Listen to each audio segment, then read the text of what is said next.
Welcome back. This podcast explores the wisdom of generosity from ancient to modern and the beautiful space where generosity occurs. Subscribe today. Have you ever reflected on how individual generosity affects our society and how a society can affect the generosity of its people?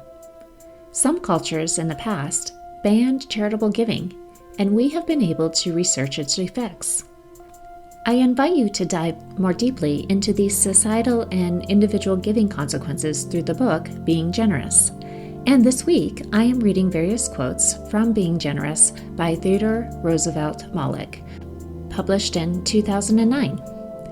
Quotes: "These societies, where charitable giving has been banned, these societies were and are being deprived both of the joy of giving and the joy of expressing gratitude.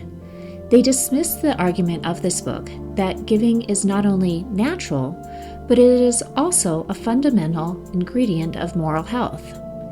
By giving, we recognize the existence of the other as a free being fulfilled through love.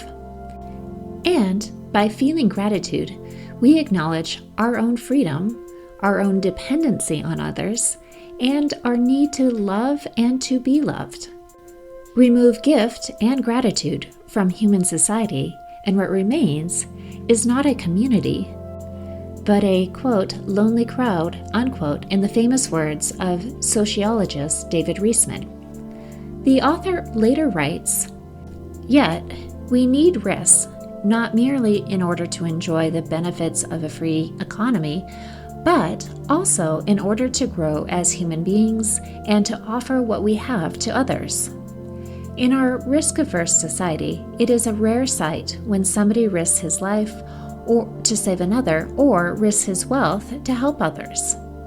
The author goes on to write, "The virtues of courage, prudence, and temperance all involve exposing ourselves to risks and facing them down.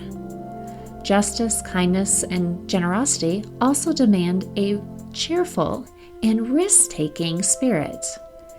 Giving is a risky business, as is any action that creates a relation with another human being. Those who prefer safety are unlikely to go out to others in a spontaneous way that generosity requires." Unquote. Often, our missions offer both risk and community. We invite donors and volunteers to take risks with us as we meet societal needs. And we invite community as donors and volunteers enter into our missions, build relationships with our constituents, and encourage one another in giving. This is, as the author writes, fundamental to the moral health of our society and to grow as human beings. Let's reflect on 2 questions this week. Have you ever considered if some of the donors to your mission are giving because of that idea of community and dependency, seeking to acknowledge that we are interdependent on each other? What risk will you take this week in building relationships with donors? If you would like to read these reflection questions, you can view them in the show notes. Also, the publisher is offering a 30% discount with free shipping if you would like to purchase this book, Being Generous. You can find the discount code and the link in the show notes.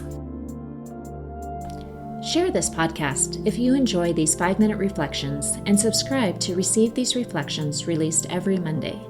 To explore fundraising coaching deeper, visit servingnonprofits.com. See you next week.